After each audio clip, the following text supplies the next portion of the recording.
ini nih gitu. Melakukan apapun yang kita suka biar mood kita naik.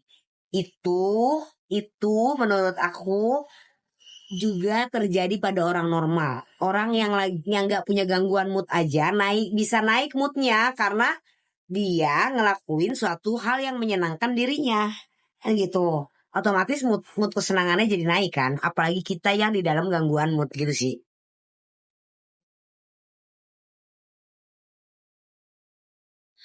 Oh, Depakot, aku pernah dapat Depakot. Depakot bukan obat aku. Depakot itu aku nggak cocok. Aku lupa Depakot itu kamu cari aja di Google. Depakot tuh buat bipolar atau buat skizo aku nggak tahu ya. Yang jelas Depakot nggak cocok di aku. Abilify nggak cocok. Sama Brentelix nggak cocok. Jelas Abilify sama Brentelix nggak cocok karena itu bukan obat bipolar. Itu obat skizo. Jadi dokter itu sebelum mendiagnosa aku, dia mencoba aku dengan beberapa obat. Kalau obat yang dia kasih itu salah, ya mungkin nggak matching sama penyakitnya gitu. Karena aku bipolar dikasih minum obat skizo yang ada kepala gue kayak kesetrum lah, ada reaksi yang menunjukkan nggak abnormal gitu. Iya, kalau skijo berarti Depakot itu obat skijo. Di aku nggak bisa. Kayak ada yang kesetrum karena aku bukan skijo, alhamdulillah. Tapi kalau kamu skijonya belum sampai F20 sih masih oke ya. F20 itu kan udah ngeblank, tapi masih bisa diobatin juga sih. Sayang, kalau skijo jangan pernah nggak minum obat.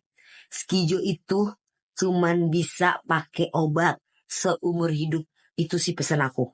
Kalau gangguan-gangguan yang lainnya kayak bipolar itu kan gangguan mood. Ya, gangguan mood yang dimana kita bisa cari mood gak mesti dari obat. Misalnya lu mau tahan-tahan juga gitu ya, mau berjuang untuk gak minum obat. Bisa, asal kita cari mood yang lain gitu. Yang bisa naikin mood kita. Tanpa minum obat penaik mood gitu loh. Bisa sebenarnya, gue pernah gak minum obat waktu hamil Asyap. Bipolar sama ansietik apa bedanya? Beda. Ansietik itu kecemasan, apa panik, menadak panik sampai keringat dingin gitu kan.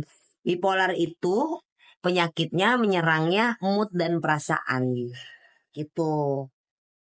Beda lagi skizo. Skizo itu yang terparah sih sayang ya. Itu akan harus minum obat seumur hidup.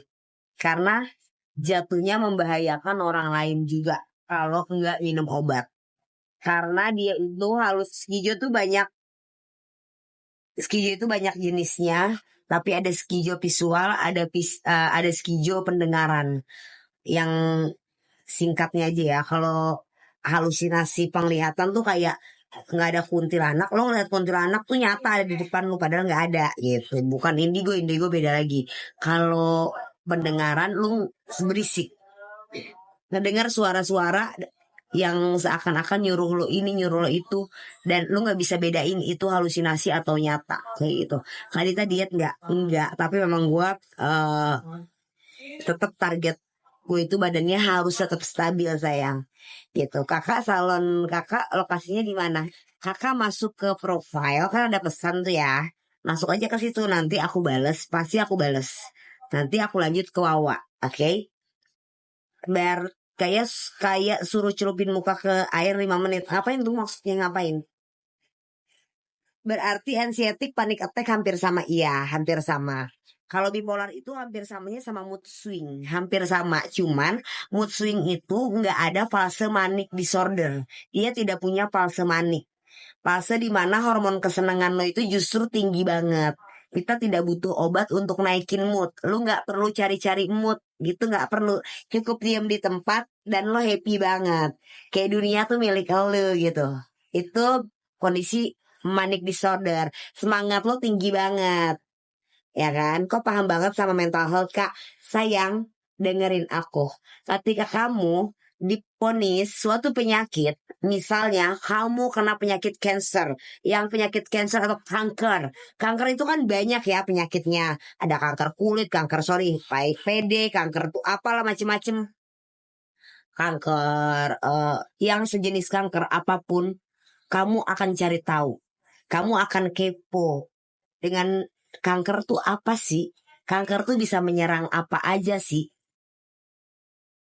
Pasti kamu akan mempelajari penyakit yang apa? Yang sedang terjadi di diri kamu gitu. Nah, setelah aku diponis penyakit bipolar disorder menyerang kesehatan mental, otomatis aku mempelajari semua penyakit yang apa? Penyakit yang berhubungan dengan kesehatan mental.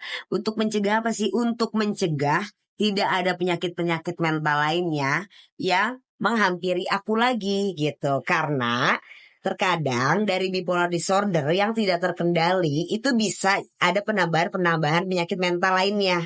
Kalau tidak lu bisa kendalikan diri lu dengan obat-obatan dan pola pikir lu sendiri, terus mindset lo, positive thinking lo yang baik, kayak gitu-gitu, nanti lo akan terserang penyakit-penyakit mental lainnya.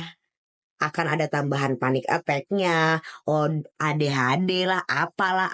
Alhamdulillah, selama gue kontrol dari 2016 berarti 8 tahun, tidak ada penyakit tambahan apapun di beberapa rumah sakit mendiagnosis gue just bipolar disorder aja. Toh, udah gitu. Waktu lagi down sampai pernah nggak keluar rumah berhari-hari. Yes, tapi tidak berhari-hari. Apa sih yang bikin gue tidak separah Marsyanda berhari-hari? Ya, itu biasanya satu ada yang trigger kita.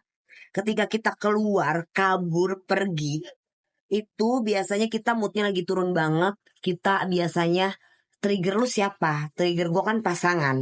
Pasangan gue bikin gue merasa tidak berharga.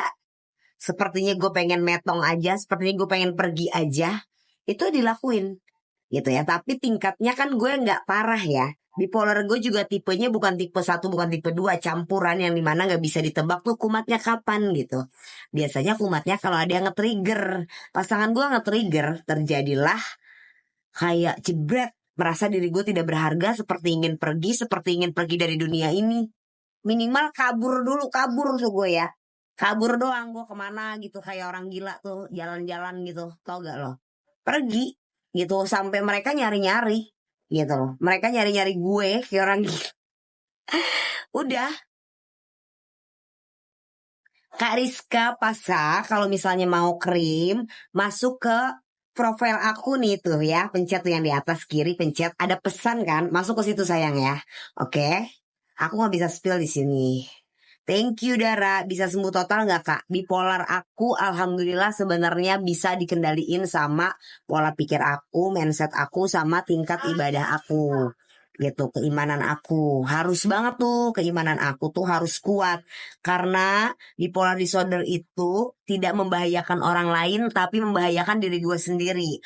Kalau gue tidak bisa mengelola itu semua, mengendalikan diri gue, ketika ada yang nge-trigger gue dan akhirnya gue kumat, gue merasa diri gue tidak berharga, gue merasa gue tidak berguna, gue merasa diri gue udah gak pantas untuk hidup, akan terjadi yang namanya bun-bun dir-dir gitu. Nah, yang bisa menghentikan bun-bun dir-dir selain obat-obatan untuk menjernihkan pikiran kalian, ya keimanan kita gitu loh. Ya, terutama keimanan karena kalau lo udah minum obat dan pikiran lo jernih tapi lo nggak punya iman, nggak takut sama Tuhan bahwa bun-bun dir-dir itu dosa, bisa aja terjadi. Itu yang ditakutkan. Jadi memang harus seimbang. Tapi kalau skizofrenia, lu nggak akan pernah bisa walaupun lu berusaha untuk merubah pola pikir lu dengan keimanan. Ganggu itu bukan hormon lu, tapi kayak sistem saraf otak lu itu memang sudah terganggu gitu sayang. Jadi memang harus diperbaiki, fix pakai obat-obatan. Skizo tanpa obat-obatan amat sangat membahayakan diri sendiri dan orang lain. Bisa bun-bun dir-dir, bisa ngebun-bun orang, bisa melukai orang akibat dari bisikan-bisikan yang ada di telinga dia yang seakan-akan itu nyata dan mereka tidak bisa membedakannya ketika mereka nggak konsumsi obat. Nah, konsumsi obat itu yang bikin mereka jadi normal. Setidaknya mereka bisa membedakan ini bisikan halusinasi atau bisikan nyata gitu loh. Makanya sering terjadi pembunbunan kasus-kasus yang sebelumnya itu loh, yang orang habis sholat tapi ngebun-bun satu keluarganya. Padahal habis sholat nggak bisa karena skizofrenia nggak bisa dicegah. Faktor keimanan tidak bisa mencegah penyakit skizofrenia, tapi faktor keimanan bisa mencegah dampak dari negatifnya penyakit bipolar gitu. Aku psikiater juga Mi. Hah? Serius? Naik dong kak. Kalau kakak psikiater naik ya kak ya. Aku undang ya. Gimana caranya? Aku psikiater juga Mi. Dan didiagnosa bipolar juga. Aku lagi di fase capek minum obat dan stop kontrol. Sebenarnya bisa-bisa aja. Ya menurut aku nih. Kak A nih, Kak A nih beneran dokter gak sih? Kok enggak, harusnya ini dong. Kalau dokter psikiater kan apa tuh, nulis gelar-gelarnya juga ya kan? Oh maksudnya kamu ke psikiater. Iya kalau kamu coba aja nggak minum obat, nggak coba nih. Tapi kamu lebih kayak fokus cari mood dengan healing. Nggak usah dengan healing, dengan apapun yang sekiranya menyenangkan kamu tapi masih di batas wajar, normal gitu. Jangan yang aneh-aneh, jangan yang menyimpang gitu. Terus dan emang kamu udah didiagnosanya bukan bipolar yang parah, masih ringan. Tingkatin keimanan kamu biar kamu ngerasa ketika kamu ke-trigger, ngerasa tidak berharga, tidak berguna, udah capek hidup, males hidup di dunia, ingat masih ada Tuhan kita gitu loh, yang sayang sama kita gitu. Lo ngerasa kayak nggak ada yang sayang, hidup ini sepi, tapi ada Tuhan gitu yang sayang sama kita. Itu fungsi keimanan di penyakit bipolar disorder, tapi tidak kepake, inget ya, tidak kepake untuk penyakit skizofrenia gitu. Gimana ya cara aku mau ke psikiater lagi? Apa-apa sayang, aku aja jarang-jarang kok, tapi tetap aku minum obat. Tapi kayak kalau udah parah banget, kayak gue butuh konselor nih. Harus kasih aja uang 1 M, hilang semua sakit mental. Hey Pak Walid, Walid mana nih? Walid, Walid, Walid apa nih?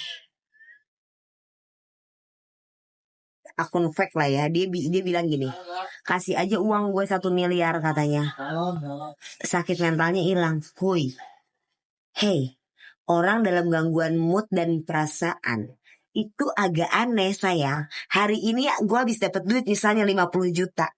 Tapi kalau mood gue lagi turun, hormon kesenangan gue turun, uang itu tidak ada artinya buat gue. Dan bukan uang itu yang bikin gue senang. Gue ingin kesenangan yang lain selain uang itu. Bahkan uang itu gue bisa buang-buang aja gitu. Yang penting gue senang. Ngerti gak? Itulah anehnya penyakit bipolar. Nah, kadang lu gak gablek duit pun, lu merasa dunia ini milik lu. Semua orang baik sama lu. Lu happy sama dunia ini. Padahal lu lagi gak gablek duit dan lu lagi banyak masalah. Kenapa sih? Karena hormon kesenangan gue dan tingkat semangat gue lagi tinggi. Gitu. Ya jadi jangan salah. Emang itulah keunikan penyakit bipolar tuh seperti itu. Dua perasaan yang punya dua kutub perasaan, yang kadang entar di kutub sini kutub kesedihan, nanti di kutub kesenangan gitu loh. Bipolar gitu, karena namanya juga bipolar, ada dua. Aku udah 5 tahun stop minum obat, bisa dikontrol, tapi memang perlu effort yang besar ya. Dan itu capek banget. Aku pernah rasain, karena aku jaga banget kehamilan aku untuk anak yang emang di planning. Jadi aku gak mau terkontaminasi dengan obat-obat yang keras. Takutnya anak aku kenapa-napa. Ternyata bisa kok. Tapi sholat gue gak boleh lepas dari 5 waktu dengan khusyuk. Bahkan gue bisa ngebangun rumah tanpa mengutang. Dengan penyakit bipolar disorder gue bisa produktif. Gue bisa membangun impian gue tanpa obat. Gue produktif. Tapi gue sholatnya gak telat 5 waktunya, sunnahnya semuanya. Itu yang mengontrol gue. Dan itu lelah banget. Kalau lagi normal oke. Tapi kalau lagi down, agak lelah, tetap harus yang nyemangatin itu. Aku keganggu banget di jam tidur sih Kak karena insom. Jadi lagi ragu banget mau balik ke psikiater. Kayak insom masih ringan lah ya. Sebenarnya kayak apa kamu bisa bisa coba lu ini deh. Lo nyuci piring, lo nyuci, lo bebenah rumah di malam hari. Capek dong, lelah kan? Ya udah tidur gitu. Ya kan? Nah, nggak selalu harus kayak minum antimo atau obat tidur. Jangan obat-obat jangan obat-obat apa obat-obat antidepresan buat tidur gitu deh, nggak perlu deh. Kayak antimo aja udah cukup, ngantuk kok kamu. Menurut aku sih gitu sayang, biar nggak ketergantungan. Keren banget Kak Dita, bangga banget. Maksudnya gue bangga sama penyakit gue, tidak. Gue bukan bangga dengan penyakit gue biar dikasihanin, biar diapain, enggak. Gue sharing sayang, aku sharing ke kalian gitu loh.